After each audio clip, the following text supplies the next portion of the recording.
A very good morning to you. Welcome to the Morning Brief right here on Channels Television. I'm Jeffrey Uzama. Yes, indeed. And July flies by. It's the 13th, I believe, of July.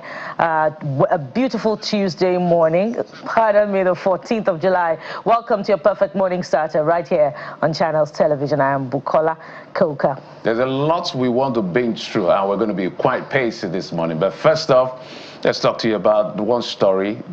We're grateful with the Oriire story that the children have now been released. So that is history. We'll interrogate all of that later. But the issue of the Prince Matthew Adeyemi is still in the news. She interviewed him yesterday. This time he was on camera talking virtually. Now, I don't think he's asking for forgiveness from anyone. From his letter to the president, copying literally every media house and every person will... He feels is important in this particular issue. But what he was actually saying, that his life is at risk, I think is a valid call by the gentleman. You may call him a fraudster, all the names you want to call him, but it's difficult to believe, near impossible, borderline impossible to believe that he acted on his own. And some of us are looking at how the federal government is going to address this, because there is no way that guy acted on his own. So I think what he wants to do is to make sure that first, he reels out as many people as he knows in this particular case who should answer questions, from the presidency to everybody who was involved one way or the other. But his main concern is that I can't appear in court because my life is at risk. And he cited the man whom he said linked him to Femi Gbajabiamila, the chief of staff, who they discovered to have died, I think 5 days before he was contacted in a hotel, and all evidences were burnt, according to him. So to that extent, I think, he has a valid call. The president and the DSS and everybody involved should act in this case to make sure he's protected, because it says if he comes out from hiding, that has valid information that will be taken out. Let's not see what happened to, I think, Mohammed Yusuf. Let's not see to what happens to suspects who may have evidence that will help us unravel the corruption as alleged within the system, being killed, and then the matter goes, because there's an evidence to show that someone who is in this mix died 5 days, either before or after, I'm not sure of but somebody died or was killed, as alleged. So it's important. Bukola. Indeed, perhaps we should read from the statement that Mr. Adeyemi had initially put out before his appearance on our sister political program yesterday. And he says, this is not an unfounded fear. My concerns are deeply validated by the highly alarming events surrounding Mr. Dolapo Babatunde Tanimola, a central intermediary in this matter. And he claims that he never actually met the chief of staff to the president, but Mr. Tanimola was this intermediary. And he says that official reports claim that this man died in a sudden fire incident at Kachi Hotel in Itaku, yet there remains a total absence of independent eyewitnesses or media verification of any such inferno. Now, this is very, very worrying. Hence, this man's call for an independent inquiry, although he had commended the president for directing the ICPC to investigate this matter, but he's now calling for an independent inquiry into this matter, because it's expressing doubt that the ICPC can investigate to the extent that it can indict the chief of staff to the president. So we'll watch this unfolding story. In the meantime, we must get to our colleague, Kelly Agiga, who, by the way, will join us shortly, but right now he's at the Lagos-Ibadan Expressway. Hello, Kelly. Good to see you. What can you report at this particular point in time? Well, Bukola, Jeff, good morning. Good morning, Lagosians. Good morning, Nigerians. I'm just wondering in my mind when the Lagos-Ibadan Expressway will be free of drama and accidents. We just witnessed one instanta. This vehicle here, it's very, very risky, but we have to do this for our viewers to see. This vehicle here just ran into the white Benz over there. And you can just see, just come with me quickly and let's see if we can just take the shots of the bonnet of this vehicle. This just happened a few seconds ago. The reason for this is not far-fetched. the expansion joints right here on this particular bridge, the Kara Bridge, is what is causing these kind of accidents and events. It's really very risky, but because the expansion joints here has given way, many of the vehicles would have to slow down, practically slow down. For those who perhaps do not have that foresight, that is what I just played out. So this vehicle here was, on a very high speed, and by the time the white Benz there slowed down, this just ran into it, and that's why I can see the bonnet. This just happened less than 1 minute ago. So what we have is that on this expressway and this Kara Bridge precisely, only one part of one of those lanes over there is good. So for those who are familiar with this route or this axis, they have to go through that axis where the road is better, where the expansion joints are not damaged or faulty. But for those who are not aware, this is what they've been left to battle with. Guys, we just witnessed this less than just few seconds ago. We have these shots, and I believe that our producer can put it up for our viewers to see, replay it for our viewers to see what exactly just played out here at the Kara Bridge. Guys. So Kelly, I drive through that place almost every other day, and it's very disturbing to see how deep that expansion joint is when you drive through. So what happens usually is people are not familiar with it, will just drive usually, but people who are familiar will go towards the right, which is a bit better than the left if you're coming or outbound Lagos. So it's very unfortunate to see that this is happening. We hope the authorities can act as soon as well. But have you been able to have any conversation with anyone around that area about maybe as any authority, is it FEMA now or is it Ministry of Works, have they been able to come there? Are they aware of what is going on at this particular point? Because this is an expressway, so the vehicles are supposed to be on high speed naturally. Yes, it's a bit noisy here, and I'm losing my voice, but I hope you can hear me loud and clear. So last night I had to reach out to the Federal Controller Works, and I was told that the Ogun State axis is responsible for this maintenance work here. So I reached out to the Federal Controller Works, Ogun State's engineer Komalafe, who actually, a fine gentleman, explained exactly what has been happening on this axis. So if you're familiar with the Lagos-Ibadan Expressway, we have bridges like this. Here we have the Kara Bridge, we have the Long Bridge, we have another bridge somewhere around Areko, and then somewhere around Magboro. From the Long Bridge to Areko and Magboro, these bridges have been successfully rehabilitated, or the expansion joints, I should precisely say, have been successfully rehabilitated. But that is not the case for the Kara Bridge. And what he explained to me is that for every time they deploy his men here to work, the pressure that comes with the maintenance work here always makes them to suspend the maintenance work here. And so, for instance, there was some sort of maintenance work somewhere around Christmas, somewhere around Easter, somewhere around the just completed Salah as well. And so because of the high traffic that is always on this axis. Remember, this is the Lagos-Ibadan Expressway, one of the busiest expressways in the continent. So they had to suspend maintenance work again because of the pressure, because of the burden on motorists. You can see the volume of motorists who are on this axis at this time.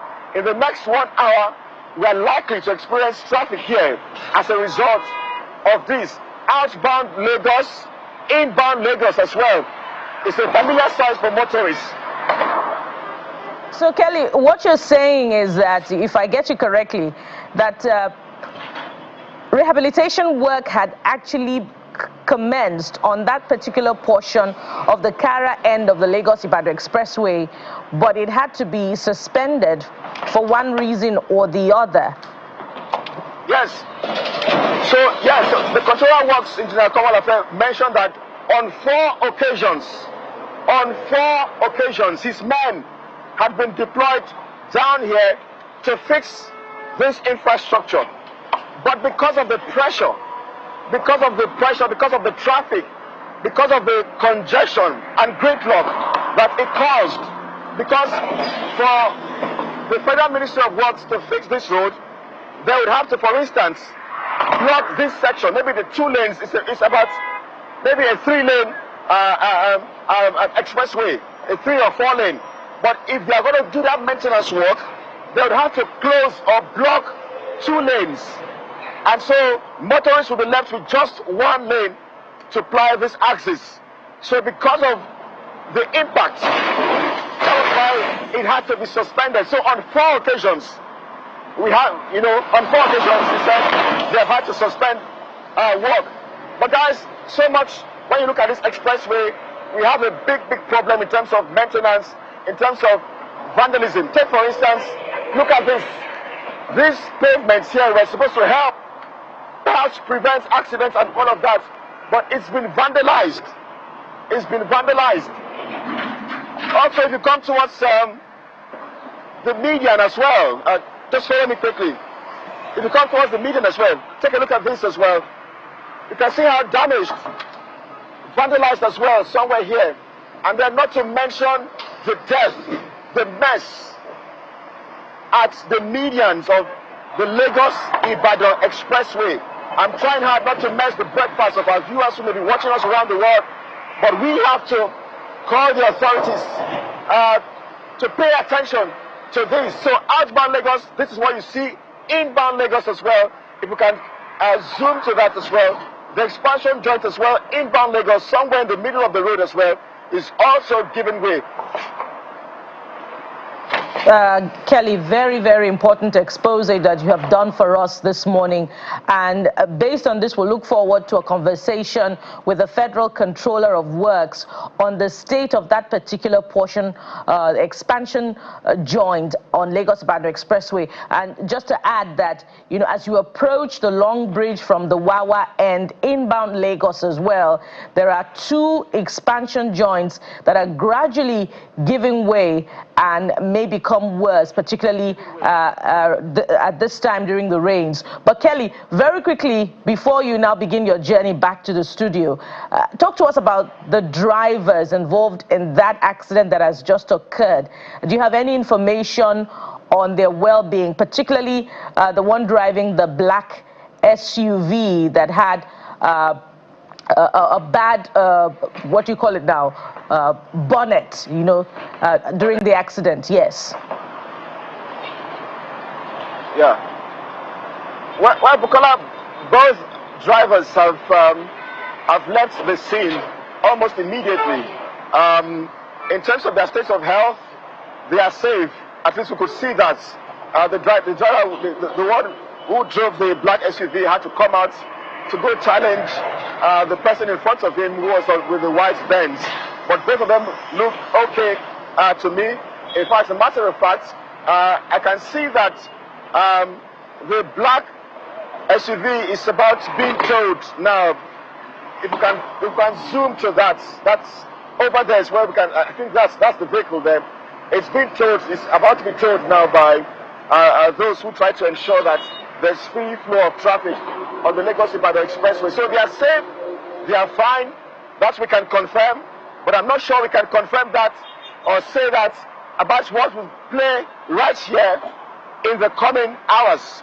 Thankfully, the Controller of Works, Federal Ministry of Works, Engineer Komolafe, he says he's on a training in Abuja and has promised to speak with us when he's done with his training. So we're going to get him on board because the Ogun State government or the Ogun State section is responsible for this axis of the Lagos-Ibadan Expressway, not the Federal Controller Works for Lagos. Kelly, thank you so much for your reporting, and we'll keep tab with you. We understand you may be heading back or heading somewhere else, but wherever you're going or coming to, we're here to make sure we have a conversation for today. Thank you, Kelly. Absolutely, guys. I'll join you guys any moment from now. Yes, indeed. Well, we never anticipated that that could be, the turn of events, as we, wanted really primarily to showcase the continuing deterioration of that particular portion of the expansion joint on Lagos-Ibadan Expressway. And lo and behold, that accident happened. It reinforces the point, that neglect, often courts such incidents, and some may turn out to be tragic. Thankfully, there has been no loss of life. But we have other reports to put out this morning, and this one is very important, Jeffrey. So the other day we had students from Caleb International who did quite well with what they call the Cambridge IGCSE, both in mathematics and in English. But we understand that the way it is framed, for instance, the Cambridge Outstanding Learner Award recognizes all candidates who attain the highest mark worldwide and in country in a subject where multiple candidates achieve the same highest mark. Each candidate receives the award. So there may be several recipients of the top in the world award for the same subject in a single examination series. What this simply means is there may not be one overall winner where there are people that score equally. So that's what happened. So the other day we had two brilliant young persons from, what's the name of that school again? Caleb British International School. We were super proud of. But the full information is to the fact that they were not the only ones who were top in this exam. So you can see from what you see on the screen there were other students from other schools as well who did pretty well and were recognized equally in terms of their marks. So as they say, if you do well in the exam and the numbers are even, the scores are even, everybody is giving out. So there's no top in the world necessarily. So we have some names here. Bukola, you may help me with the pronunciation of some of the names. So for the same exam that Stanley and what's the name of the other girl now? Stanley and Serena Chineye. Yes. So we have for Serena's exam, English language, there are other winners as well. There's Oreoluwa Moyosola Awe. There is Anna Finfoluwa Akerele. There is Farida Oyinkansola Ibrahim. There's also Tolulope Israel Adekimi, and that's Tolulope, whom we celebrated here on the show. These ones as well. Yeah. So they say this is English as a second language. We have a list of other persons as well from other schools. This particular one was in June. We understand, but the one that what's her name? Serena was part of was in the November examination series. 2025. So, yeah. So we have Kelechi Gabriel Kelechi. We have. That's from Rainbow College. Denzel Deprier Granville from James Hope College, Lagos. Desmond Chukwufunanya Efialoko from Bloombridge High School. Faith Omar Michael Preston New Hall International School. Janus Akuchinyere Gabriel from ST International Schools. We have Miriam Toluwa Ase Moroccan from Emerald Schools. Bukola, I'm sure you have the next ones. Mwabundu Sunshine Ike from James Hope College, Lagos. Oriire Nabuikem Onyia from James Hope College, Lagos. Osime Covenant Ijebai from Bloombridge High School. Kwasiom Oladimeji Ajide, James Hope College Schools. James Hope College, Lagos, yeah, that's the name. And then, of course, we had the Caleb girl, Serena, and then we have Oriire Nabuikem Onyia, James Hope College. So I think that name appeared twice. So perhaps for double performance. I wouldn't know. They know better. But it's just important to put it out there that Stanley and Chineye are not the overall winners. The scores are evenly shared with all these other winners from other schools as well. And it's important to also reinforce the point that Nigerians have exceptional performers in English and in mathematics in an international test for dexterity in these languages as such as the IGCSE. And so we congratulate all winners. And yeah. Congratulations to all of you. We're super proud of all of you. We wish we can get all of you in the studio, but not today. We'll take a break, and when we come back, we'll bring in our guests to take a look at what the dailies are leading with. Stay with us. We'll go to the dailies. Let's bring in my guest. Mr. Adeni Ifetayo is the CEO of Megastar Magazine. He joins us virtually. Mr. Adeni, he wanted to go on a break, but the break says no. We have to continue. Can you hear us, Mr. Ifetayo? Yes, clearly I can hear you. Good morning from Abuja. All right, fantastic. Let's get to this Nigeria, the first paper. This Nigeria is leading with what played out in court. It's going to be a core part of our conversation today on the program. Appeal Court deals ADC fresh legal blow, upholds order barring INEC from recognizing MAC-led congresses, party heads to the Supreme Court. What do you make of this?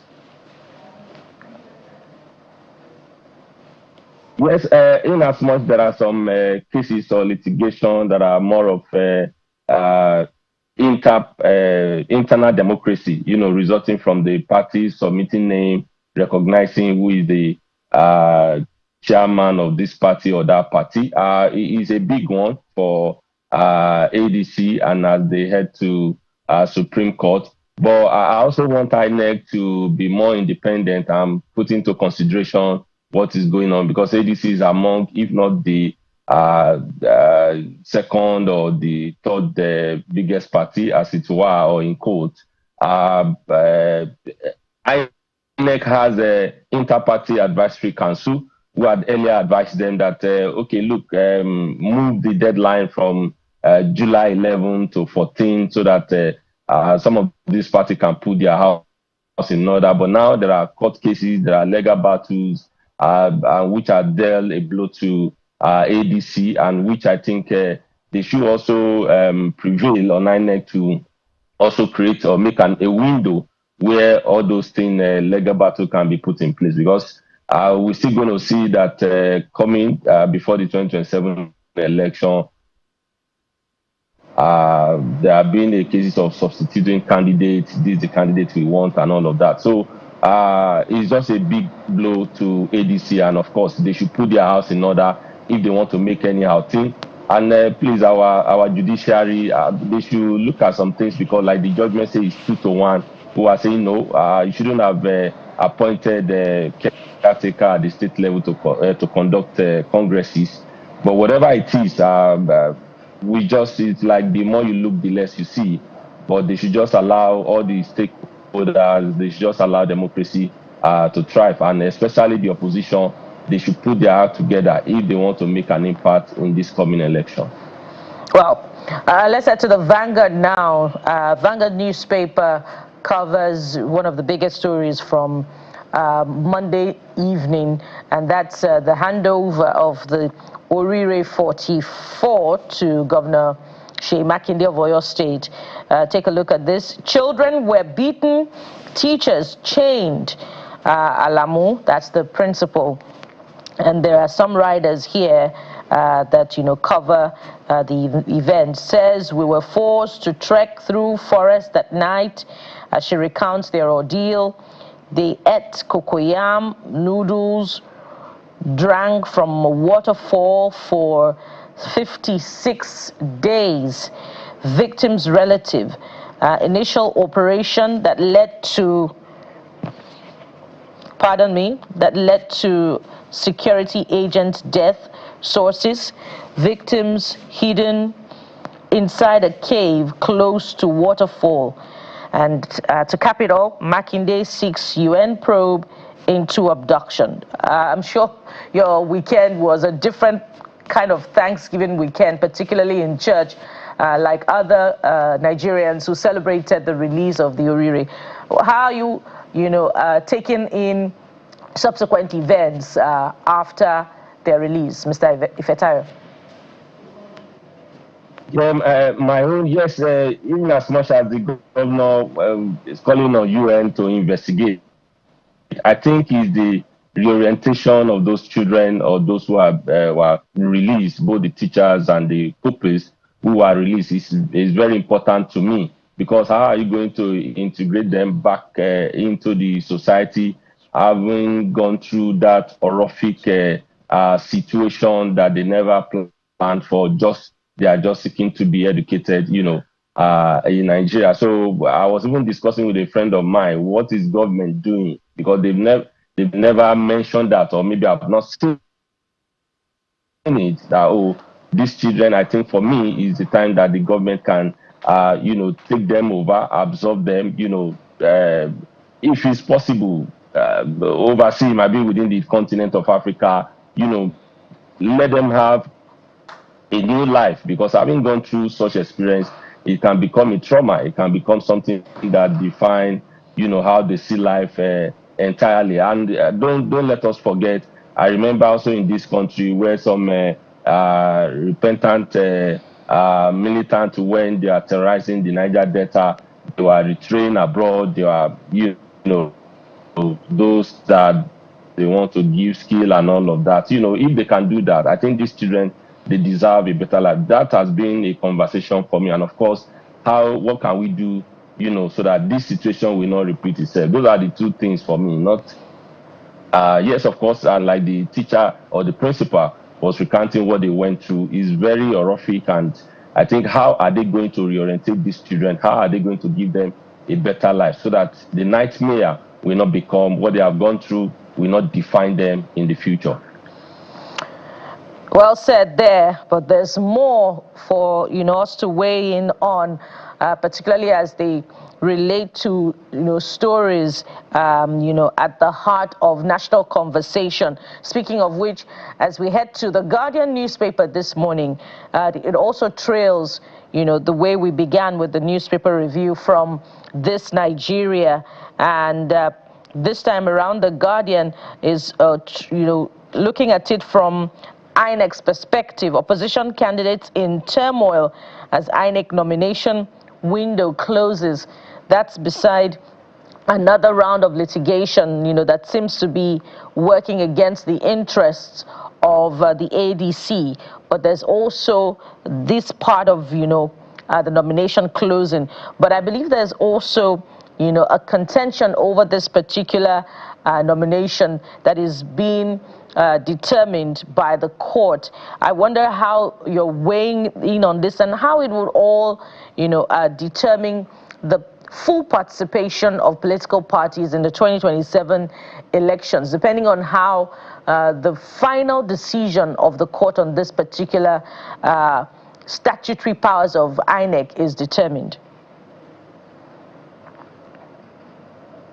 Yes, we know that our constitution is bigger than any form of rules or act or that guide any political party and all of that. So I believe that the judiciary should look into this, because if you, because of your pronouncement, deny an opposition party from participating in an election, it's not like what we have been saying, or some Nigerians are saying, that don't let us make Nigeria a one-party system, based on what is going on in the country. And some people claim that there are some elements who are doing the bidding of their paymaster. So INEC make room for all this kind of litigation, because there will always be. And I think those are the circumstances they will have said, okay, let's look at it. What if the judgment go in favor of the people we think they are that have the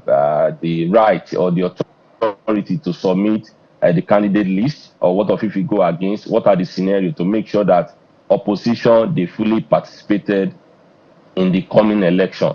Because also international community, they are also watching, so whatever it is they do, they will never forget.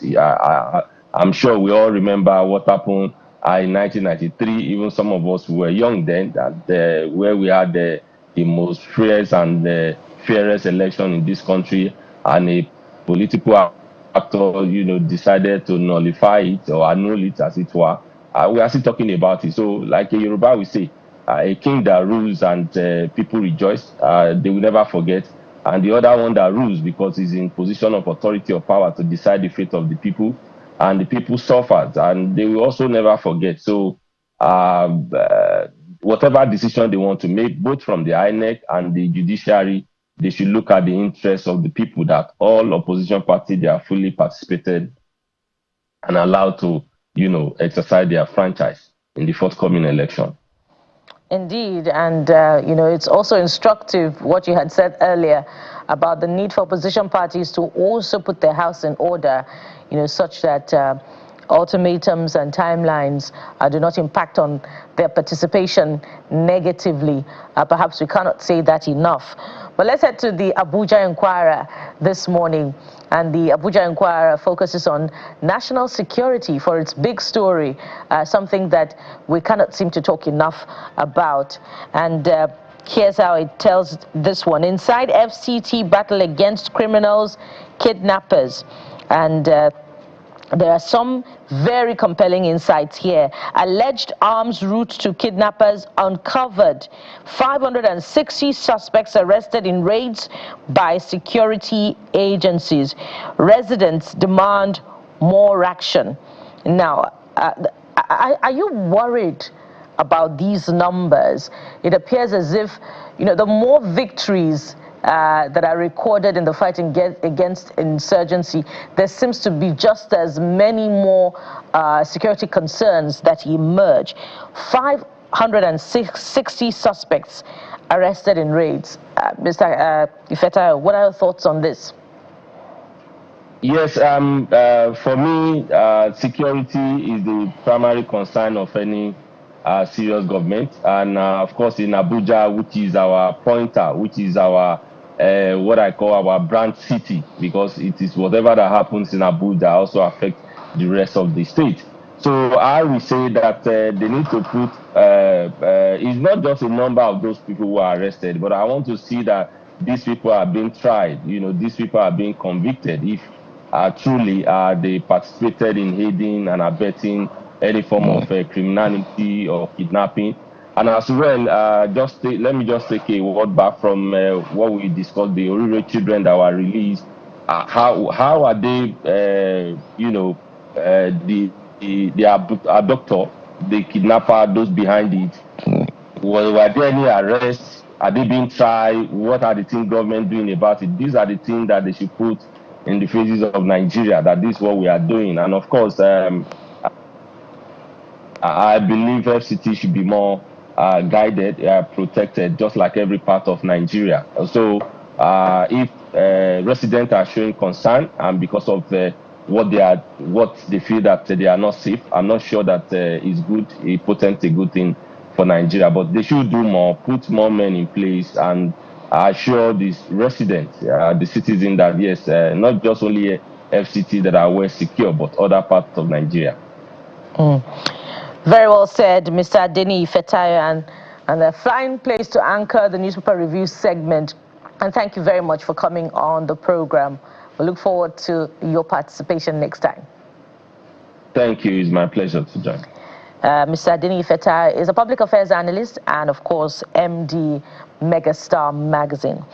And there's so much to touch on today. First, of course, about national security, specifically the Oriire abduction, which has many fallouts. So we'll be scrutinizing those fallouts. Of course, we'll also be touching on education reforms and policy decisions, amongst other issues this morning. And so, our job is cut out for us. But we'll take a moment now. When we return, we'll begin our very first conversation. Stay with the Morning Brief.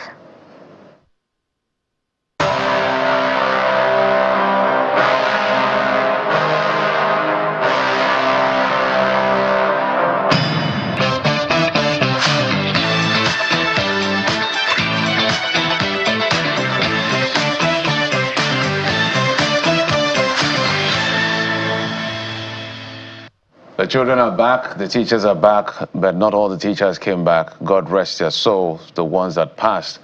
But more importantly, we want to ask questions about this particular rescue of the Oriire children and their teachers. We've had comments, remarks by the principal of the school, whom I see as a very brave woman, being able to put herself together under the circumstance to even have pressers is quite commendable. but she's given us some insight as to what really played out.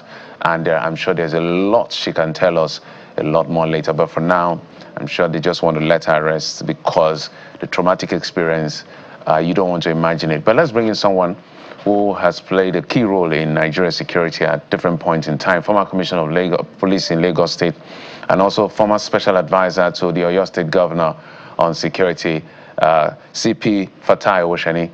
Thank you so much, CP, for coming on the program. Good morning. Great viewers at home. Good morning. Good morning. But I want to start from a very curious point. If I understand properly, correct me if I'm wrong, yesterday I think the governor gave his broadcast, said as many things he said, but one of the things he's looking out for is independent investigations beyond our shores. A bit curious, why do you think he's going that path? His Excellency Governor Seyi Makinde has expressed, leverage on his rights, freedom of speech, and of course, as the chief executive of the state, he has his own opinion. But as a security person, or a former security person and a professional, I think I don't think that's the proper thing to do. The case is still fresh. The security people have said they are investigating. Suspects have been arrested. The international system has more things to concern themselves with other than this. I don't think it is right for us as a people. Any small thing and every small thing, people would say, oh, United Nations should come and intervene. It's because they've not seen it before. There is no country where the United Nations has participated, even in peacekeeping. Some of us have been there before, that they found a solution. But I don't think that's the right statement that we should be making now. We should allow, proper investigation to be conducted. This is not the first state that this kind of a thing will happen, but the governor has his views, and of course, I know the security people, the investigative body are doing what is right, and like I said, apparently there may be he's having high level suspicion, but if I remember correctly, he talked about, I think, a day after he had declared his intention, a few days after he declared his intention for run for president, boom, this happened. So do you think, I know you're not him, but I'm just trying to let's see how we can rationalize this as much as possible. This is politically motivated to make a mess of the situation for him, because I think I saw a video where he was talking about when Chibok girls happened, everybody was blaming Goodluck Jonathan. Now, when this happened in Oriire, everybody's calling the governor. So why shifting the goalposts? Why double standard? The people that are ruling us should live up to their responsibilities. The Constitution is very clear. I have said it before in some other interactions that I had. I don't think it's right for any of our state governors to keep on, apportioning blames and looking for what is not. Yes, this is how we keep on giving narratives and keep on talking about state police is the silver bullet that will solve a problem. No, please. Except they are saying that the commissioners of police in the state are lame dog. The commissioners of police are not lame dog. I was there before. So we should stop passing bugs and, do what we need to do. And of course, when you are going to take the mantle of leadership, one thing is very clear. The Constitution is very clear. The national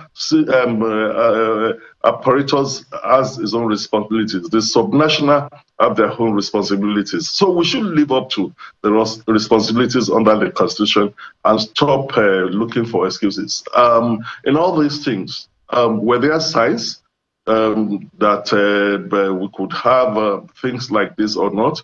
There have been ominous signs, and You know, all these guys that strike, terrorists, for example, they would have sent in foot soldiers to do a recce of the area they want to strike. Kidnappers would have, sent people to go and spy before they would know that, okay, this is a vulnerable places. We are talking of so many ungovernable places. So we should stop either ethnicizing, politicizing, or using religious sentiment to want to solve our problems. The basic things is good governance. Once you are able to place good governance, there won't be any reason for anybody to be looking for excuses. We should stop giving excuses. We should live up to our responsibilities and do the right thing, ensure equity, justice, rule of law, fairness are put in place. Even all these things that are happening with the issue of all this Islamic sect or whatever, we are just scratching the surface. We should go to the root cause of all these things. It's not about saying politics, but like I said, we're a country where everybody just wants to say what he wants to say or what she wants to say. But it is for us as a people to know that this is not our problems at all. Well, CP, your candor is unmistakable. And before I ask my real question, I'd like to find out if your views on the governor's position would have been different if he still served as his special advisor on security. If we had asked you the same question in your capacity as Governor Makinde's special advisor on security, would your views be different? I've been consistent in my views, even when I was in the police. When you wear uniform, and of course you are placed in position of responsibility, do what you need to do. I have mentioned before, I was in Lagos, I was in Benin. I did not run to anybody to take action. Everybody that was in the state where I served would tell you that as Commissioner of Police, I did not, stop lamenting and bemoaning whatever. It's for you to do what you need to do. As a leader, you don't start giving excuses. Play your part first. I was there. Yes, it was just barely a week after I resigned that this thing happened. As the state been doing things, I would give it to Governor Seyi Makinde. Prior to this time, we've been proactive. Even that axis, the old Oriire Park, we've always done clearance operation. The governor has always funded it. Is it that failure of intelligence? Did we not gather enough intelligence? Prior to that time, it's the same axis that we had the issue of the forest guard people that were murdered, that they attacked. And I went with His Excellency. We saw what that place is. The place is really ungovernable. This is a place that when you are going there, you have to probably use your car, your vehicle, to create path to drive on. A journey that should take you 30 minutes will take you about 4 hours. This is a location where even when terrorists or criminals or abductors get in there, if they are killing people there is no way to reach out of the place. No communication, nothing. It's not only in Oyo State that we have this. And we also have that axis that we are saying, illegal mining has been thriving. The state, Governor Seyi Makinde, has been making efforts to see how we can control illegal mining and whatever. But what I'm saying is that I will still continue to say the thing. I have been constant in my views about when you talk of security, it is the primary responsibility of government. When they say government is not just the federal government. It includes the state government, it includes the local government. I used to have interaction with local government chairmen that you are the governor in your place. And of course, the people themselves too. So let us not be playing politics or whatever. I would not do that. If I do that, the Almighty God will not forgive me. We have to say what is right at all the time. Are you saying that Governor Makinde did his bit with the combing of the Oyo National Park prior to the abduction of the Oriire 44, well, at the time 47, but as things progressed, perhaps he could have done more, and he shouldn't right now be politicizing the kidnap incident? Is that what you're saying? Look, like I said, and you have said it, whatever I say now could be interpreted to be political, but I'm talking of myself now as a professional. We've always done constantly, at least since 2019 that I started working in the state. We've been proactive. We've been constantly doing what we call clearance operations. The garrison commander has always led that operations. Even when we had issues, we've tried to bring in Kwara State into it. But when it comes to security, it's if it's your architecture, if the process you put in place is not tested, you won't know where you have gaps. We've had incidents that are not up to this level before that we've solved. But when you have this, it's for you to look back. What is lacking? How do we work together? How do we collaborate, even with the people? How much of confidence do people have in us? There is, actually some gaps that were there. So I won't read political meaning as a professional into what has happened. I would not read any meaning into it. It's just that, oh, yes, let's accept that we have failed somehow in either intelligence or whatever. And how do we come back to resolve this? How do we also sensitize our people to say if they see something, they should say something? The people that struck would not just strike in one day. When we had the Abolongo prison attack, people said it to say, look, days before then, some people were looking around the wall of the prison. They were digging hole on the wall. Did anybody tell us? When we had Okeo, the same thing, the robbery at Okeo, we had people that come to say, look, some people, elements who are strange to the community have been in the community. So is it that we failed in this regard with regards to what happened with this terrorist act or whatever? So I don't believe in blame games. No, not at all. We should face what we need to face. Yeah, CP, yes, I don't think anybody should play the blame game as general, because security is everybody's business. But the reason why this keeps coming up, because even the president, Bola Tinubu, when he was not president, did ask Jonathan to resign over issues that has to do with national security. So it's only natural that people are saying now that he's failing under you or assessed to be failing, you should also resign. Why are you blaming the governor? I'm not saying he's blaming the governor, but I think that's where the narrative about the governor and the president, whose role it is. But we're also happy that state police is coming, so nobody's going to give any excuse anymore. The president will have his job cut out for him. As always, the governors will have their jobs cut out for them. But let's talk about something that has to do, what I'm worried about as a Nigerian and as a journalist. We understand Ansaro was responsible for this, and we know their affiliates. To think that they're not going to try this again, maybe even in Oyo. I think we understand its school teacher, a school principal was even kidnapped the other day, not too long ago, still in Oyo State, and they are demanding for some ransom. So that tells you these guys are not, they are not backing down anytime soon. What kind of lessons are we learning here? Because there were extraordinary measures in terms of the MO that was deployed to make sure that this operation was super successful. Do you think the MO that was deployed is sufficient enough for us to say we may no longer see mass abductions? Or what do you think about it? No one can guarantee that the security. Even the developed world, developed countries, in security, there is no 100% whatever. You can't guarantee that. You must step up at all times to make sure that you are ahead of your enemies.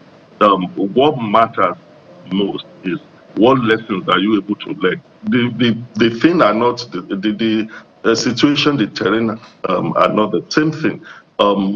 What we have in Oyo State may be different from what they have in Borno State. You listened to the GOC yesterday, and he said something. He said even when we deploy drones, we found out that we cannot even penetrate as such. Like I have mentioned before, in those days, we have what we call the modus operandi file that we study to know, okay, this element, what style, what methods do they use in carrying out the activities they carry, and you learn from there. So you cannot guarantee 100% that it will not happen, but we should be, ahead of all these guys. And I must also tell you, you mentioned when you started to say, now that we're going to have state police, excuse me, it's been worsening our situation. The state police that is being politicized, there is no reason, no genuine reason that has been given with regards to our state police. If we continue to give that, the narratives we are giving with state police, yes, we should have state policing, we should have a whole society security, a whole society approach to policing. But if it is the narratives that our leaders, our politicians are giving out, we have failed already, because those narratives, the premises upon which they are anchoring the state police, will not solve any problem. It will worsen our situation. CP, I'm curious. My apologies, CP. You have said something important. What is this narrative? Maybe you dwell on that for a moment so we understand what you're saying. One of the main narratives that our politicians and our leaders have been given is that when you have state police, the people that are policing you will be close to the community. They will know the environment. Excuse me, I was in the police, and I want to take a bet on that. Go and do a research. Most of the police state commands, go and find out the officers, even the rank and files that are serving there. When I was in Lagos, there were people that we met in Lagos that have been in Lagos for almost 20, 25 years. If you have worked in a place for 10 years, is that not enough for you to know your environment? They were saying that quick response. Is it the men that do quick response, or the infrastructure that you provide? Road network, all those things. Even if you put thousands of policemen that are from that locality, you are not going to solve any problem now. And of course, they've not even looked at the history of the police. You understand? Our policing system is different from the other countries. The basis upon which the Nigeria police was created as an instrument to oppress the natives then. That is still what we have. Some of us have argued that, do we even have a Nigeria police? If you look at all the other services, Nigerian Army, Nigerian Navy, Nigerian Air Force, the police is still answering Nigeria police. That is to say that we've not even have our own indigenous police, and they keep on coming to give all these narratives. What our leaders are interested is in just sheer control, sheer power. That is not the basis upon which this debate should be anchored. We should think beyond all those things. That is the way I look at it, because all the narratives don't add up. As someone that I want to shoot, all those narratives don't add up for me.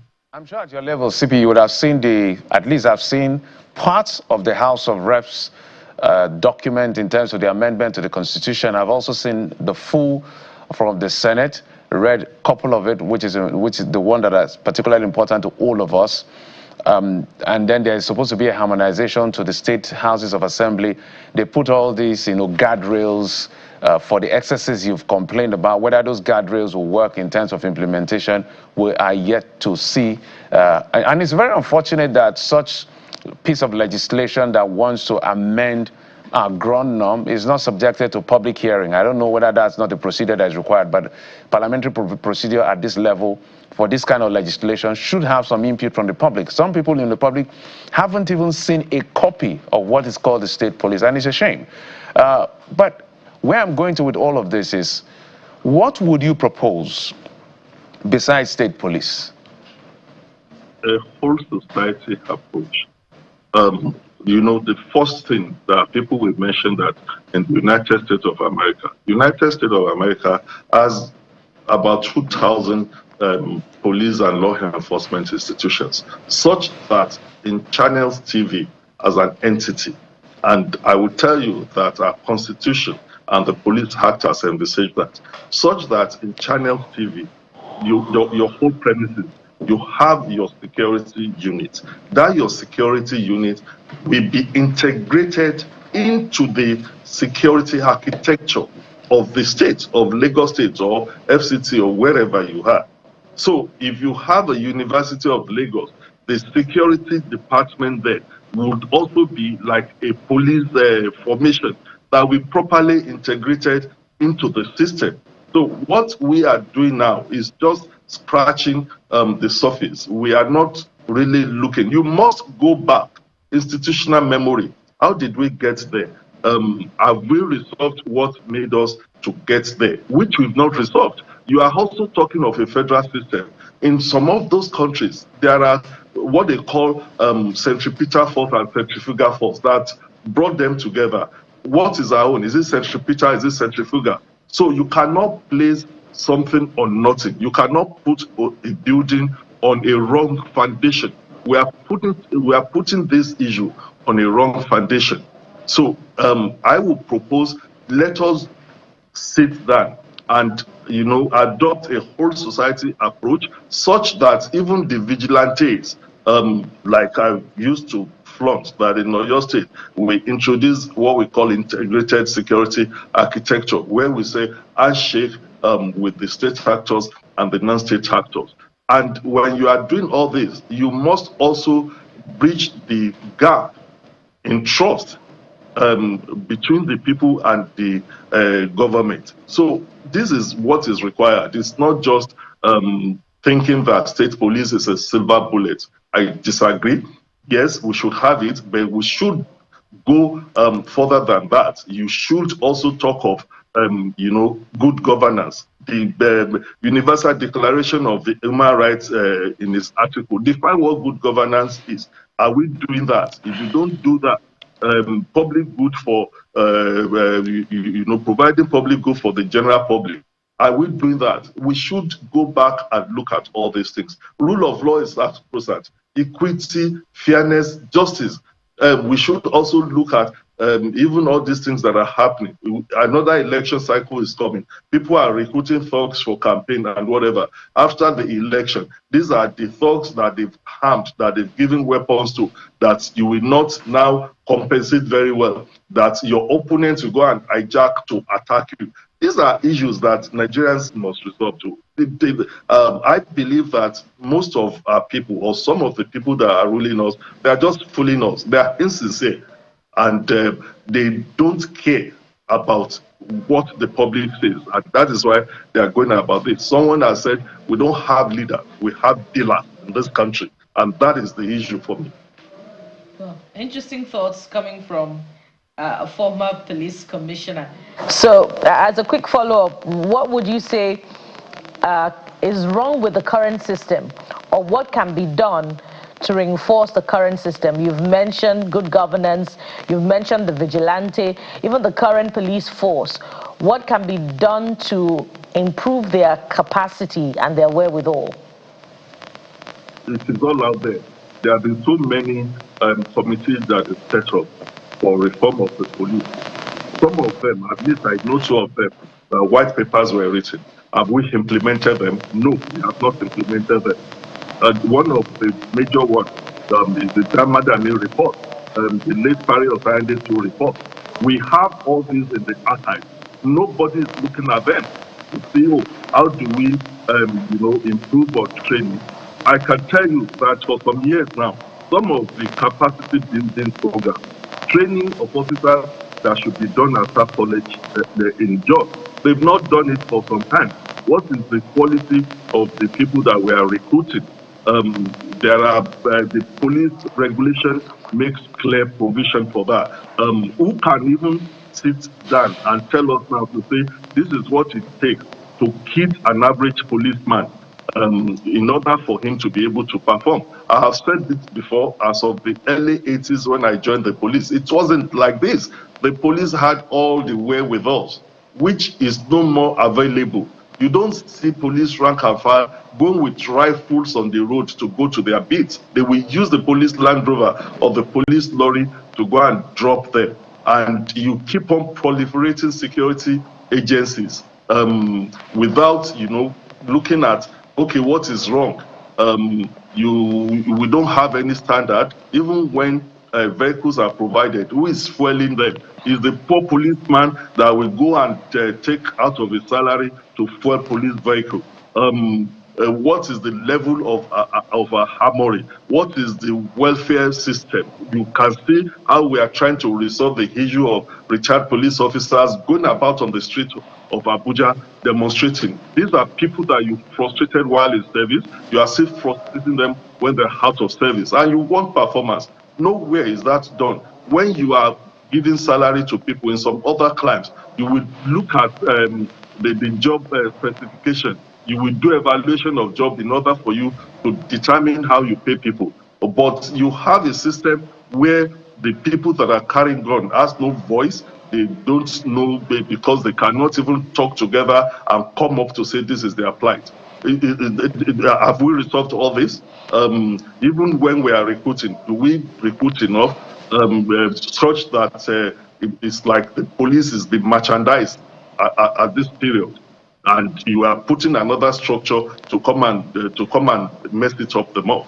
No, it won't work. If you don't repair the Nigerian police, if you don't repair the police, you will not solve the problem of insecurity in this country. Well, some would say perhaps the ship has sailed on this particular one, because the state police amendment bill is about to become law, following events at the National Assembly, where we have promises for onward transmission to the 36 states houses of assembly for assent.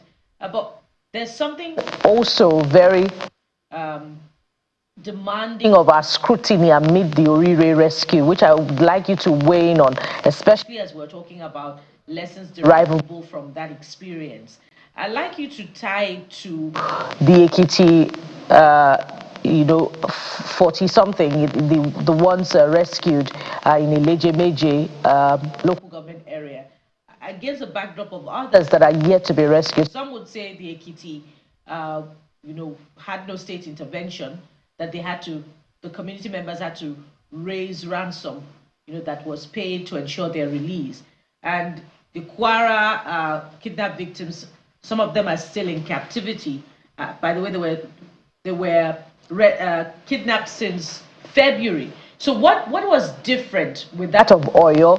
Because we're talking about politics shaping this particular Oyo experience. So what was different with these other kidnap incidents? Because these are APC states, and one would say that perhaps their rescue there should be more resolve, more determination that should have been seen shaping their own rescue. What are your thoughts on this? That is where I feel that it's subnational. The different governors at different levels. Attitude of some of our governors are different from each other. There are some that, forgive me without prejudice, that are lackadaisical. If you have a state where the governor is more responsible and responsive to certain things and is able to provide some of the wherewithals, rather than saying I'm running to Abuja, sit down with his security operatives in the state and map out strategy. It may work faster. That is what. Then how do you bridge the trust deficit? Because in the case of Ogbomoso, this last incident, I must say it is not because I'm from this state. Everybody showed concern. People are ready to volunteer information. We have been doing that here. So information matters. These guys are not kept, they are not spirits. People will see them. And it now depends on how these people are able to translate that to intelligence for those operatives that will work. And again, in some of these things, the narratives that are given out, you mentioned that even yesterday an headmaster was kidnapped. That narrative was given out as if this headmaster was picked in the school. This is an headmaster that was coming from his farm. We are not saying it should happen. Nobody has even reported to say his release has been secured. So some of these narratives sometimes don't help us. So the difference is how much of cooperation you have from the community and how much of readiness the state is there to support. I continue to say it without prejudice. When I was in Lagos, Lagos State Security Trust Fund operates in such a way that whatever the gap from the federal government, they were able to breach it to an extent. And we leverage on that to do what we were able to do when we were there. So it's the people and, of course, whoever that the leader in that state that would also determine how soon or how late some of these operations can be carried out successfully. CP, thank you so much for your insights, for coming through as well. CP Fatai Owasheni is the former Commissioner of Police in Lagos State and is former Special Advisor to the Oyo State Governor on Security. Thank you for coming on the program. Thank you so much for having me. Bukola. Yeah, from here, let's now return to our correspondent, Kelly Agiga, who has more updates for us at this particular point in time. Hello, Kelly.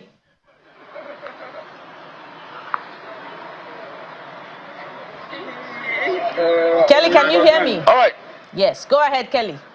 Yes, it's a bit tricky here, Bukola, because let's start by telling Nigerians to see this site. I'm not sure how interesting this is to watch, but these are residents of Okeafa. Some of them we've had to see pupils and students having to go through this volume of water just to go to school, to go to work, to go to their business places. Imagine students. As we speak right now, in fact, I'm also in the water as we speak, because when vehicles get to pass through this water, the waves of it. So we've also sort of been submerged. But this is a familiar sight for residents who stay here in Okeafa along the Lagos-Ibadan Expressway. Every year it rains, they have to subject themselves to this kind of incident. A vehicle has just broken down there as a result of this kind of experiences and encounters for every time it rains. And if you go by the fact that NIMET is warning that the rains are coming, and they're coming really, really hard, one wonders the fate of those who stay in Okeafa on the Lagos-Ibadan Expressway. There were shops here, but they have been abandoned as a result of this as well. As you can see, we are told that some homes as well have been abandoned as a result of this flooding in this area. So that's where we are right here on the Okeafa axis, but we've been able to catch up with a resident who stays here, and we'll speak with him very, very quickly. What's your name, sir? My name is Abdurazak Shibiotimo. I'm the Vice Chairman of the Okeafa Area CDC. Yes. Talk to us just how you residents, you community members go through all of this every year, because this is just July. We hear the rains are coming even harder in the coming months. What's it like for you people who stay here? It has been a bad experience. We've been on this for close to 25 years now. We've called government attention several times. We wrote a lot of letters to the government, to the politicians, everyone. We've not gotten any positive response from them. So, and we've been spending millions just to not only sustain this water, the entire stretch of Okeafa area CDC. The road is about 2.5 kilometers. They've been promising without doing nothing since. And this water is even small. By the time it rains more now, it will be more than this. Sometimes it's up to my stomach here. So this is even small. So we are still expecting more rain. You can see what our people are going through, different kind of diseases and the likes. It has crippled a lot of businesses along these axis. Yeah, just one quick question. Is it true that residents here also have to take some sort of responsibility? Because we hear that there's some sort of construction work going on where people have had to stand still, and that's why perhaps we are having some of these issues. Is that correct? Yes, a lot of us have been going into Sanfil, some waterlogged area. You know, anytime there's activities like that, it's always affect. You can't really stop water from flowing. If you block it somewhere, it will find its way. So it's been a yearly problem. All right. Thank you so much. Bukola Jeff, so that's this is our latest location, trying to bring our viewers up to speed with, the issues that affect the average Nigerian. The fact that I'm really concerned because in the coming weeks and months, if the rain continue as Nimet is warning, then these are indeed very desperate times for community residents of Okeafa. And this is not the only residents who have to go through this. Somewhere along Wawa, as well on the Lagos-Ibadan Expressway, they also are bracing up for the coming flood as well, because for every time it rains every year, their houses are flooded. Back to you guys. Well, our correspondent there, Kelly Egiga, reporting from Okeafa off Lagos-Ibadan Expressway, not Okeafa not Okeafa somewhere in Lagos, because there's an Okeafa in Lagos. And so perhaps this is some education for us there. Would have loved to know whether indeed this Okeafa is within the Lagos axis of the Lagos-Ibadan Expressway, or if it's in Ogun State, and also to situate it within the local government where it holds jurisdiction, such that we can also call out who's particularly responsible, for rehabilitation work, for order, for management, of human life in that particular part of, the state, or the states, if you like, Lagos and Ogun State. Jeffrey. Absolutely. So we'll keep time with all of these happenings. That's our responsibility as a morning show. As a matter of fact, two more conversations. One, we're going to talk about the issue of education. Remember the federal government that said they will increase fees for NECO and WAEC. Well, they've rescinded that decision or suspended because they want to consult with stakeholders. People have criticized the government that with a harsh economic situation, what exactly is going on? What are you thinking about? Why are you thinking about increase for the former price, the former amount, or the previous amount was even difficult for a lot of people. Now you want to exert more burden. Well, they've decided to suspend it. We're also going to talk about the ADC because politics is in the air. Very soon the ban on campaign, well, they've been campaigning since. That's why the INEC is very weak on this one. But the official campaign season will kick in soon. ADC is still struggling in the courts. And Bukola, I just wanted to remind you that the aspiration that we had that the prices of PMS will go down may be affected pretty soon because pump price, crude oil price has gone up. I was checking this morning. Yesterday went up as high as 10%, 9 to 10%. That's Brent crude, and this morning that's almost 82, 83. Today, as we speak, it's about 85 naira per $5, sorry, per barrel. But let's get to our very next conversation. I think, Bukola, you have this one. Yes, indeed. And, I'm just thinking, how much did I pay for WAEC when I wrote WAEC back then in 1999, I believe? I can't recall, but it's certainly nowhere near... Nothing close. Something was 35 naira for... Yeah, something in that region, right? For people who went to public secondary schools. 35 naira per night. Something in that region. Yeah, Jeffrey, it seems as if we went to school at about the same time. Maybe you were a few years ahead. I'm a millennial. No, yes, I'm a few years ahead. You're a few years ahead. Yes. So, but what is currently being paid is about 30,000 naira. But there was a proposal to increase it to a uniform amount of 50,000 naira.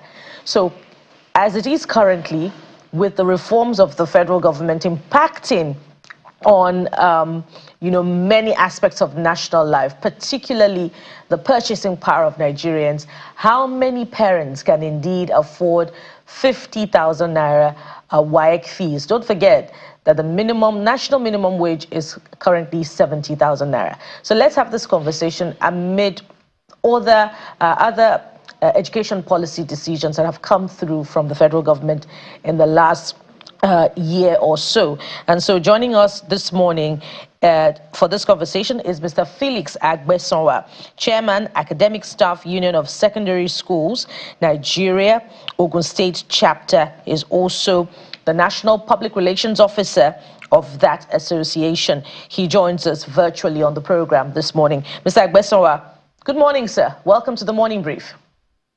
Good morning, the uncle, the woman and the uncle man. Thank you so much. Indeed. Thank you, sir, for joining us. So, what is the disposition of your association To the proposed increase now, it's been suspended, not scrapped totally. So what the federal government is saying is that pending stakeholder consultation, perhaps the decision can be reviewed. So it's only pending. What is the disposition of the association to this proposed hike? The union, not association, please. The union. Thank you so much.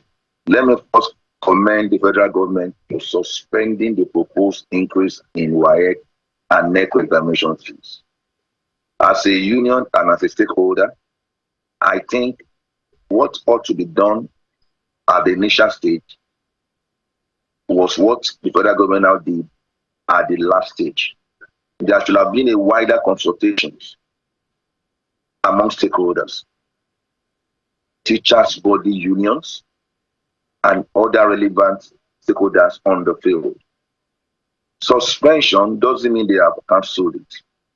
Suspension just means that because of the outcries of our people, they just said, okay, let us allow them to keep quiet and allow peace to reign. That is why they said, let us suspend it. But nevertheless, either suspending it for now or either coming back with another harsh policy that will trigger the pains of the parents that are struggling to send their children to school. Don't forget, education should be a free kind of thing to average Nigerians. I remember when I sat down for my wife, how much did we pay for our wife? Maybe 10,000 or around 6,000 or 5,000. But nevertheless, the situation has come as a relief to many Nigerians across the state, especially to millions of parents and guardians already backing the harsh economic realities in the country. Is it the parents that cannot afford to feed their children 3 times in a day? They are asking them to come and pay 50,000 naira for WAEC and NECO fees.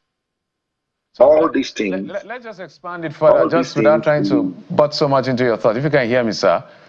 Why do you think, because I'm sure people sat down, thought through, rationalized, and convinced themselves that as at this time, it is important to, or for them, it's important to increase these fees from maybe 30 or 25, depending on which you're looking at, to 50, a uniform amount of 50,000.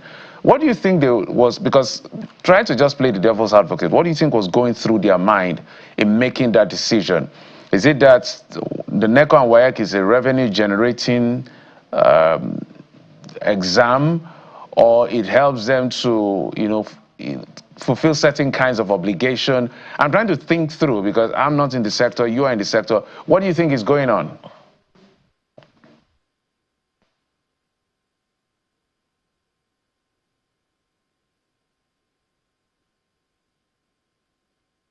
Did you hear my question, sir? No, sir. The network was bad, sir.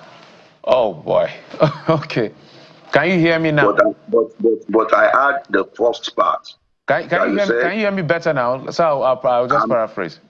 Yes, please paraphrase it again. Okay, I was just saying that what do you think was going through the mind of the persons who sat down to increase it? They must have a reason for thinking this is the right time and this is the right amount, given what we're dealing with as a country. What do you think is going on? Thank you, sir. I love your question. Who are those that sat down to come out with this policy that there should be increment in WAEC and NECO fees at this point in time when Nigerians are battling harsh economic realities? Some of us are interested in knowing those that sat down to counsel them and give them advice that economic situation of the country now warrants another infliction of pains to parents. I don't think anybody sat down with Honorable Minister of Education to come out with this one. And if there's anyone that have sat down with him, those people are not being realistic. They just want to cause another problem for our president. because the president that I know loves education. And may I tell you this one completely, whether we like it or not, education should not be a revenue generated means from the less privileged. Though NECO and WAEC serve as an IGR to the Ministry of Education, fine. We can't blame them. They have their own ways also of conducting their examinations. If we look at the ad bottleneck they are trying to pass through, they will print examination questions. They will make sure they conduct examination questions. They make sure the examination questions move around all the states across the country. They will make sure that they mark the papers and release the results on time. Fine. But nevertheless, there should be an human face in any policy that should be introduced. Even if you want to increase WAEC and ECO fee, it should not be at this present time when things are easy for Nigerian parents. Is it the parents that have 3 children in school that struggle to send them to school from GS1 to SS3?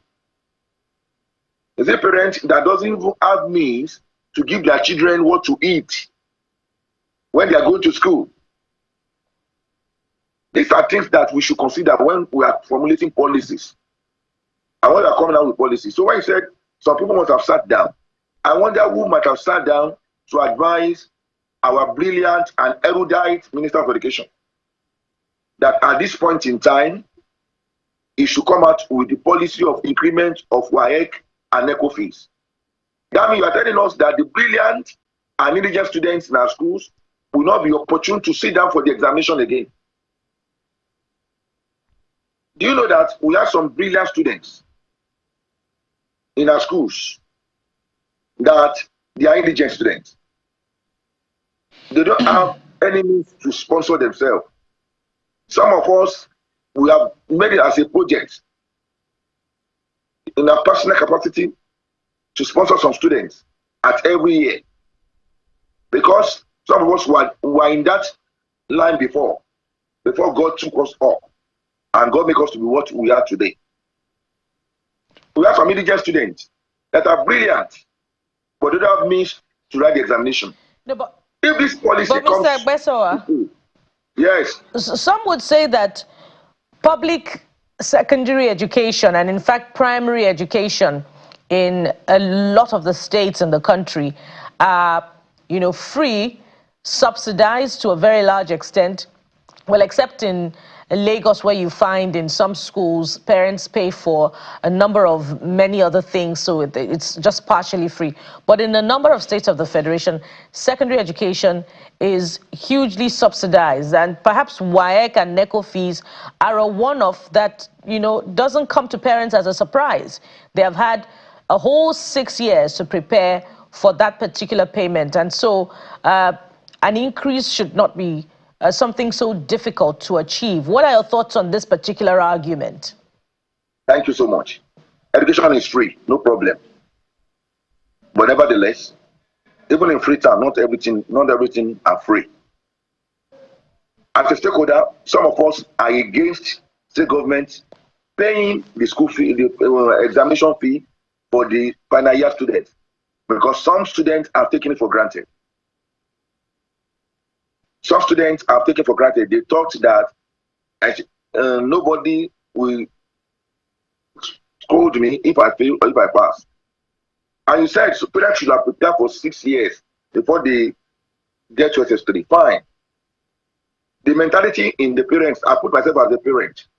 In which parent is this? How much did you register for WAEC last year?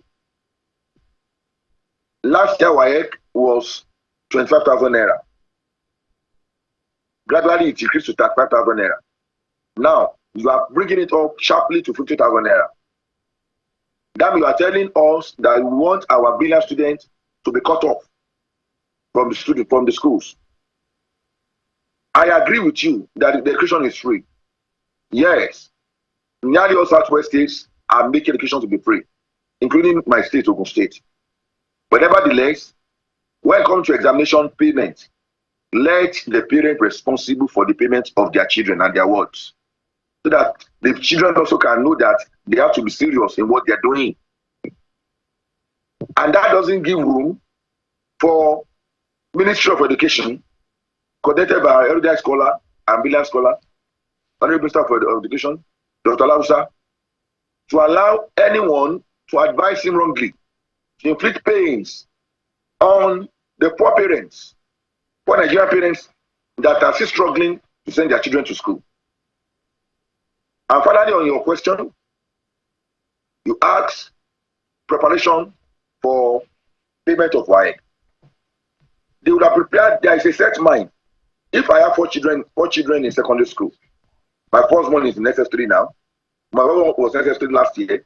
My second one is in SS2 this year. My third one is in the GS3. My last one is in GS2. I will have prepared my heart that what I paid last year is what I will pay again. For the past 5 or 6 years, there have been stable payment of WAEC fees and ECO fees. Why this sudden increase? What do they want to get from it, the sudden increase? Do they want to tell us that they feel the pains of parents more than we on the field? Let me give an example.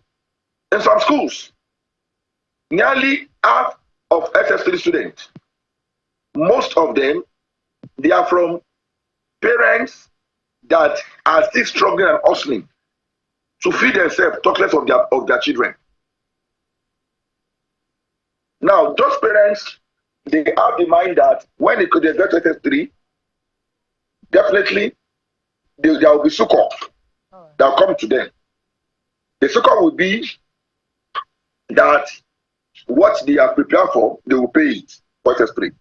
Now, this policy now comes up that from this year, there's 50,000 naira increment of WAEC and ECO fee. I want you to agree with me. It will be a pain on the student and for the parents that are struggling to send their children to school.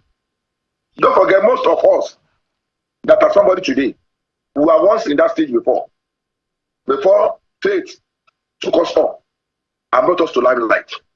All right. Some of our parents are hustlers. Indeed. And they struggle to make sure that they pay our school fees. Yeah. Some of us failed our WAEC at the first sitting. Mr. Felix, apologies, we're totally out of time. We thank you so much for your insight on this particular one. Thank you so much because we have a lot more conversation. But I think your points are well noted, Mr. Felix. Agbeson is the chairman, Academic Staff Union of Secondary Schools of Nigeria, Ogun State Chapter, also the National PRO of ASAS. Thank you, sir.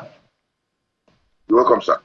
Absolutely. From here, we'll now switch gears immediately to the next conversation. The ADC is in quote-unquote turmoil. They're talking about the issue of whether or not what the Court of Appeal pronouncement is 2-1 is a split decision of the Court of Appeal that emanated at the trial court, talking about state congresses that were conducted by the caretaker committee set up by the David Mark-led NWC. And the Court of Appeal has agreed with the trial court to say, look, you don't have the powers. And, well, one dissenting judgment is also there. However, we haven't seen the CTC, but what has been reported is what we're talking about. Now, let's bring in a senior advocate of Nigeria, Mr. Kayode Adiluola, who joins us virtually. And thank you so much, sir, for coming on the program. Gordon, thank you very much for inviting me. I think the argument always is what the court expressly says or what the court is saying by implication. So, from a learned mind, what is the court saying? So factually, the court said those congresses conducted by the David Mark-led group, they're invalid. That is what the appeal court has upheld as far as the trial court decision is concerned.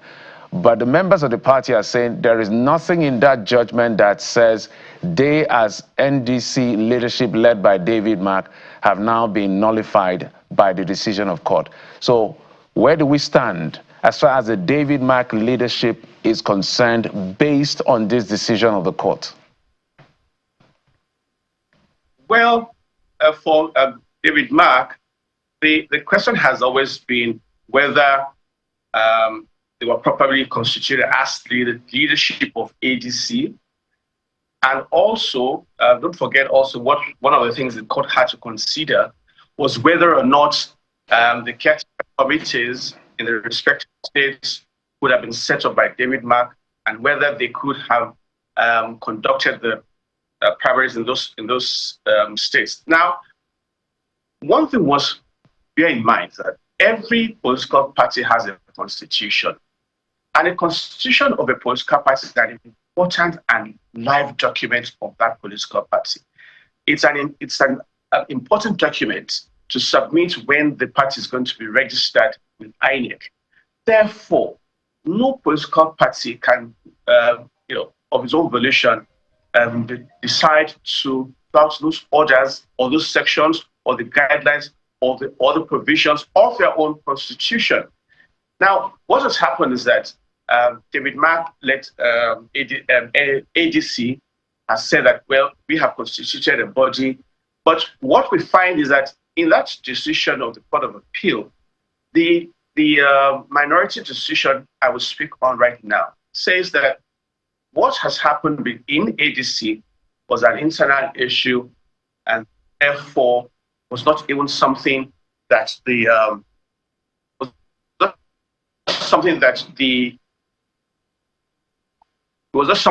political party that the court could come into. So the truth is, was that an internal dispute? Was it something that the courts could entertain? That minority decision felt that it was an internal dispute, and so ab initio, the trial court itself had no jurisdiction to even entertain it. So that is a technical point, and I am of the view that political parties must begin to look at every provision of the Constitution, the Electoral Act, their Constitution, and see how to ensure that these provisions are complied with. But as it is now, the David Mark led exco of the party, well, as it seems, they are still in place, but there are some acts that they cannot and do not have the power to do. They cannot appoint caretaker committees where there should be congresses in the respective states. And so to follow up on Jeffrey's question, the more important question, relatedly, just as important rather, would be that what did the court expressly say? Did it say that the congresses were not properly constituted? Or did it say that INEC shouldn't, did it order INEC not to recognize the David Mark-led group? Because those two are different things entirely. Because there are reports saying that what the court ordered, the appeal court order, is that INEC should not recognize the David Mark-led leadership. So from your standpoint as a legal practitioner looking at that judgment, what did it expressly say? Well, I'm yet to see a certified copy of that judgment. So what I'm saying is what I have gleaned from the reports. But I would have loved as a legal practitioner to have the opportunity of reading the judgment myself, to interpret it, and to be able to make an informed opinion about it. But what I gather is that what the court has said now, that the David Mark-led ADC has in place David Mark's EXCO, the National Working Committee, but there are things that it had no authority to do. So if it had set up caretaker committees in places where there should be congresses, then those acts of those congresses cannot be in line with our constitution, cannot be in line with the constitution of the political party. And as such, INEC cannot be invited to monitor or supervise primary elections held under the guidance and supervision of caretaker committees rather than congresses as provided for by law and constitution of the political party. I'm looking at the provisions of their own constitution. I'm looking at Article 19 of their constitution that when it came to the part of the NWC. So I'm trying to make sense of what the court is saying generally, because I know that according to the Article 19, that has to do sub 12, that has to do with the NWC, and further sub says that somewhere around there, the NWC be empowered to dissolve any state executive and constitute an interim or caretaker committee as NWC may consider necessary. So The argument the gentleman who took about 7 of them out of the 36 who took this case to court was to the effect that their tenure had not elapsed. That's on one hand. 2, that state congresses has to be conducted by the state itself, not caretaker committee from the national. And so they approached the court at the trial court. The trial court agreed with them, which has now been upheld by the Court of Appeal. So if the NWC has certain powers, just like I've read now, and then the appeal court and the trial court are agreeing to say, you as NWC, you cannot conduct an election at that subnational level. Doesn't that invalidate the NWC itself? Or is an overreach, or it has to be expressly stated? Now, you see, the NWC has its authority, has its powers. But by the same token, the state exco's also have the authority, because the exco's are the ones empowered to set up election committees in their respective states, where the congresses can then take place. All right, and then the primary elections can take place. But the National Working Committee must be one that has been validly put in place. They cannot be a caretaker committee, for example, because their constitution does not provide for caretaker unless they have, of course, a clear exigency. Now, the these gentlemen who have taken the ADC to court are saying that they have a term of 4 years in the first instance and another 4 years after that. And unless those terms have been exhausted, or there is good reason, they must be allowed to conclude their term of office. So if you have not allowed them to do so, on what basis? Because, see, in our democracy, we must ensure that constitutional provisions are adhered to, and we do not allow them to be subject to the whims and caprices of individuals, no matter how highly placed they may be. Leonard Silk, so, but you said something about maybe the premise, but I just read here Article 19 of their constitution that is available to me, except they've updated it. Article 19, sub 12, this Roman numeral of, I think, this should be 11, that the NWC, that's the National Working Committee, yes. The National Working Committee shall, I go down to that number that says, be empowered to dissolve any state executive and constitute an interim or caretaker committee as the NWC may consider necessary. So is it a question of, because here clearly says they can form interim or caretaker committee. But so the argument will now be, if it is in their constitution, is it how it was done that is a problem? I would believe so. Now, because see, if the constitution gives them power to dissolve and constitute caretaker committees as may be necessary, the question would then be, how do you determine as may be necessary? That should be something that will come before the courts and determined by the courts, and to determine, so that you do not have a situation where there is high-handedness, or parties now feel that, well, once somebody is chairman of the party or a member of the National Working Committee, they can wake up at the wrong side of the bed and without any good reason say that, well, we have every right to dissolve this these congresses or committees in the respect, and that they do so without good reason, as may be necessary. Senior Advocate, doesn't the phrase "as may be necessary" then point to the internal workings of the party at the discretion of the leadership of the party? Hence the split decision that it's an internal party affair. Hence the trial court and even the appeal court bear no jurisdiction over it. Yes, if we look at the issue about internal disputes of a political party and Section 83, I think, of the Electoral Act, saying that the courts are not having jurisdiction to entertain issues about internal issues of the political parties. Well, those are matters also that will be determined on a case-by-case basis.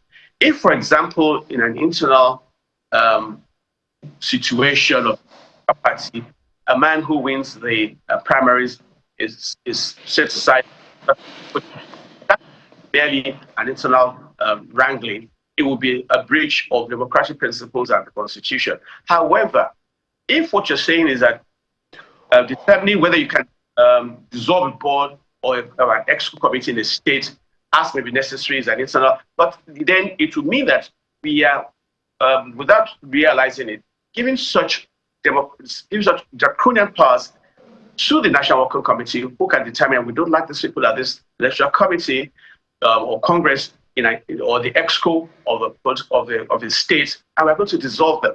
How do you determine what is necessary? That might be something, as I said, for the courts to interpret.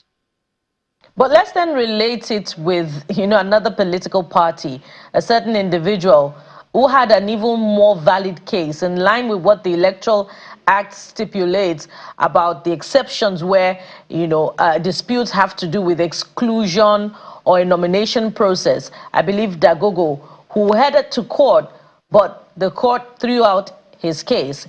Now, when you look at this, isn't that even more draconian in the outlook of the court's decision over that particular matter, as against this that bears more semblance with an internal affair of a political party?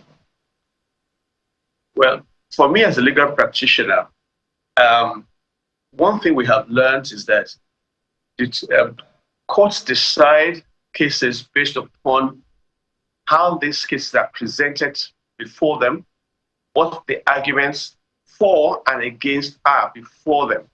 And so that's why we cannot put arguments in a computer and come up with a decision. It's not unlikely that by sheer force of argument of the counsel, you are able to convince the court that this is a situation where an internal dispute has arisen, therefore your lordships cannot interfere. Whereas there's some other situations where a counsel can also convince the court that this is a situation where it does not apply. And that is why when such arguments come forth, someone may be able to bring to the fore provisions of the Constitution, for example, where you're talking about direct primaries or indirect primaries and consensus or what have you. And an individual like Dagogo Jack, whom you mentioned, may be able to approach the court and say, not only have I been denied, but the Constitution also has been flouted. That situation, so in such a situation, the court will have no option but to uphold the provision of the Constitution in his favor. It's tricky. We all have to agree that we are in a learning process, and many of these things will be determined. But the truth is, I think political parties, politicians also must engage their lawyers, have seminars on the provisions as they apply to them, so we don't keep having these hiccups. There are many provisions in the Constitution also that a lot of people are unaware of. I think there's a section 225, for example, that says that you cannot even have funds coming from overseas into Nigeria for your political campaigns. But a lot of political parties are receiving funds from overseas. So one day somebody's going to say that you can't do that, and you must transfer the funds to INEC. If such a situation arises, a lot of people are going to say, oh, but we did it in 2023, or people brought in funds in 2027. Oh, now why are you complaining now? So we need to sit down and look at the provisions of the laws guiding us, and not just act ad hoc or on spur of the moment. Interesting, senior advocate. We can go on and on, because we've seen similar, just like my colleague Bukola has said, a similar situation. In fact, it has to do with nomination. And you see two different judges. One stays out and says, look, this is purely internal affairs of a political party. And then literally the same thing. Another political party, it says, no, we can intervene on this one. Found a way. So I don't know whether the problem is with the courts or the litigants. I'm not sure what the problem. But because we're building democracy here, and when we have almost the same case, I think I'm trying to remember the other case now. I know that the Dagogo case from I think that should be, yes, I remember now. The Dagogo case from APC and the Sule Lamide case from PDP were literally similar. It was about, I want to contest. Allow me to contest. I do not agree to consensus. And one court says, it's okay. Your party has said, no problem. If you should stay out of it, stay out of it. The other one said, no, your party was wrong. they must allow you to contest. And he went all the way to the Supreme Court. So sometimes, where is the problem? Are courts giving varying interpretation to the same set of laws? Or what exactly is going on here?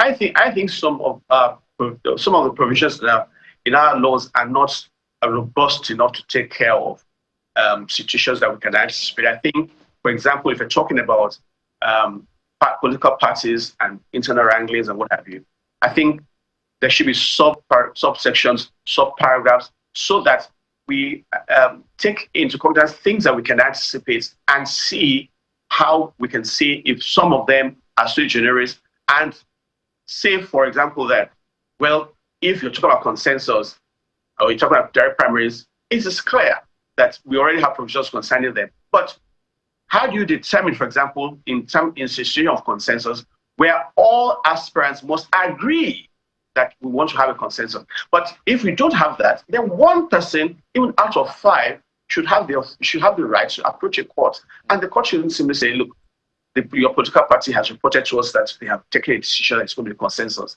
and then they just go home.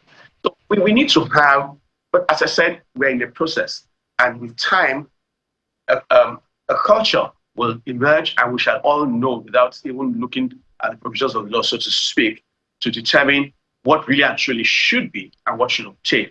And I think we'll get there. It might just take a while. Well, I know you noted that you haven't seen the CTC of this particular appeal court judgment, but from what you have been able to glean from what has been reported, what does this mean for the ADC's participation in the 2027 elections, broadly speaking? Broadly speaking, I think it's ominous, because ADC still has to have its congresses, must still have its primaries, must send the list of their candidates, must send the list of their members, and whose responsibility would these be?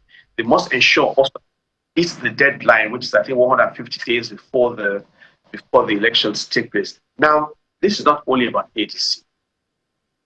This is about Nigeria. We cannot have an election where, and I've said this before on this channel, we cannot have an election where we don't have options for people to choose from. We must have political parties who are able to participate in elections, whether it's APC, NDC, whatever. But then again, we have a responsibility to uphold the laws. I do sympathize with our judges. Sometimes some of these things come before them. They know what the outcome is likely to be. They know what the sentiments are of the election. They know what the sentiments are for the political. So they have a responsibility and the clear provisions thereof. Senior Advocate, thank you so much. We'll continue to look at this and that. And some of us have begged them, all the political power, we're literally begging the judges, the courts, the politicians, please, all of these litigations, can it just end in July?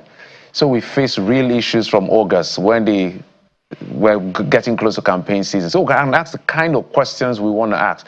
Not every day we're talking about who is leading, who is not leading. Very mundane, juvenile issue after almost 30 years of our democracy. It's very painful. But we must thank you. Kayode Adilola is a senior advocate of Nigeria. Thank you, sir, for coming on the program. Thank you very much. Well, it's time to get to our trends, but just to point out very quickly that that locality where our colleague Kelly Agiga reported from is actually near Magburu, between Arepo and Ibafo.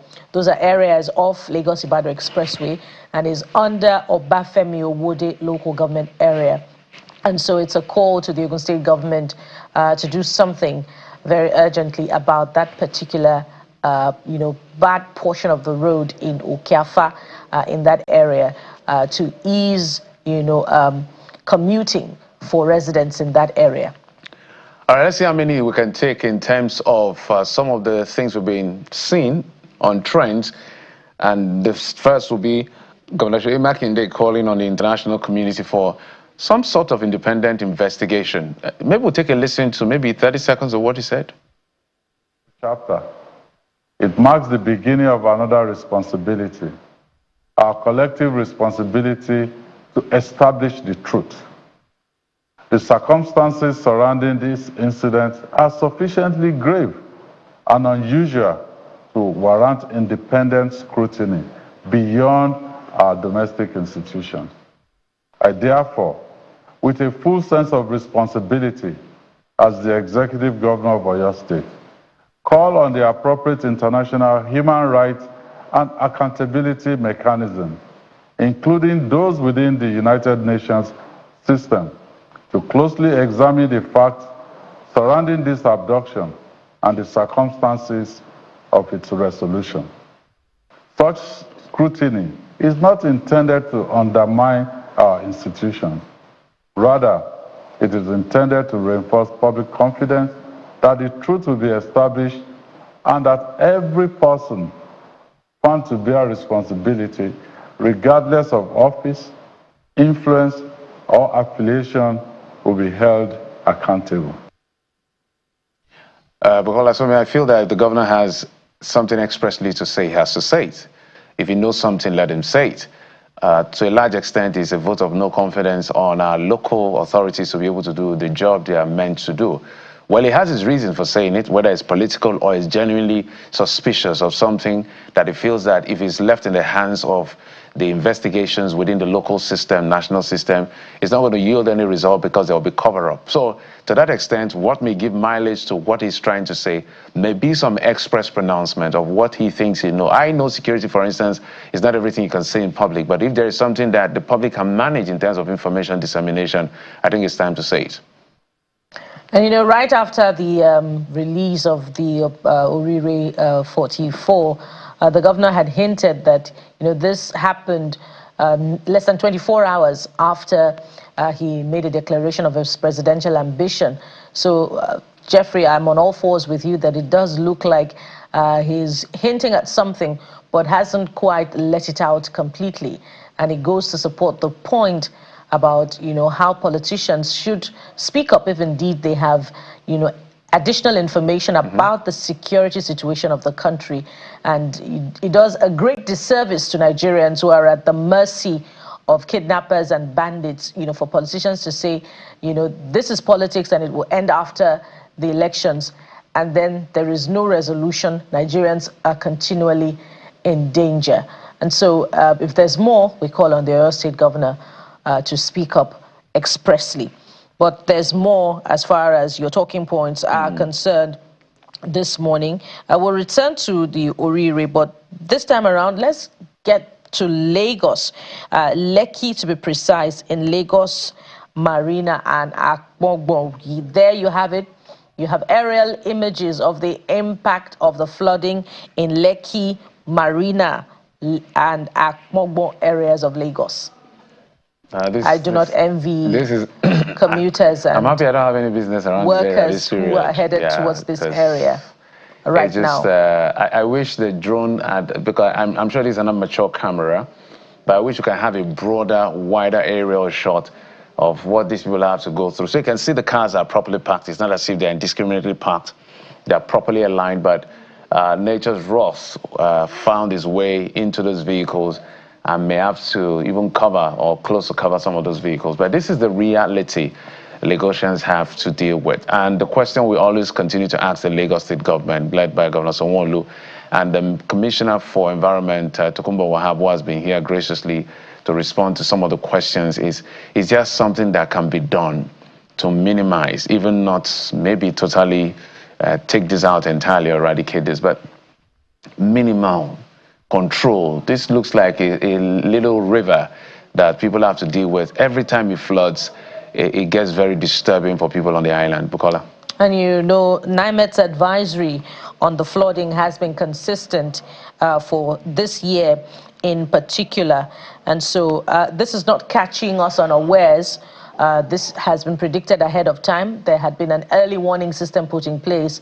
So the question really is, how effective has been preparations ahead of this particular round of rainy season that we're experiencing in terms of clearing the canals, the drainages? I recall last year we had a conversation with the Ogun State Commissioner for the Environment, who talked about plans to embark on massive construction of drainages to check excess flooding, particularly, you know, during the time when there is a release of water from the Oyo Dam.